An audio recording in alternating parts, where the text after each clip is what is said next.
اهلا وسهلا بحضراتكم.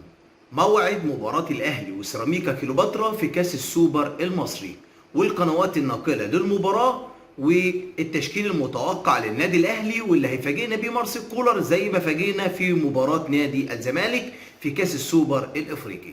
في البداية بعد اذن حضرتك اعمل لايك الفيديو واشترك في القناة وفعل جرس الاشعارات علشان يوصلك كل جديد. يبدأ النادي الاهلي مباراته امام سيراميكا كيلوباترا في كاس السوبر المصري يوم 20 اكتوبر في تمام الساعة 8 بتوقيت مصر، الساعة 9 بتوقيت السعودية، الساعة 10 بتوقيت ابو ظبي.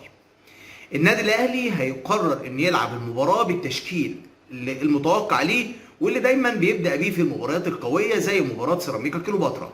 الاهلي هيلعب المباراة امام نادي سيراميكا كيلوباترا بالتشكيل التالي: الشناوي في حراسة المرمى، محمد هاني ورامي ربيعة، ياسر ابراهيم ويحيى عطية الله. خط الوسط هيكون مروان عطية واكرم توفيق وامام عاشور، وده الخط الوسط اللي ما بنلاحظش فيه تغيير كتير في النادي الاهلي.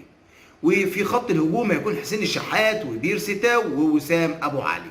طبعا النادي الاهلي في مباراته امام نادي الزمالك شفنا مفاجآت كبيرة جدا، وده اللي خلى النادي الاهلي يخسر كاس السوبر الافريقي بسبب بعض المفاجآت اللي نادي الزمالك ما كناش متوقعينه انه يعملها، والاهلي ما كانش ضاغط في المباراة وكان بيلعب المباراة انه يدافع وبس.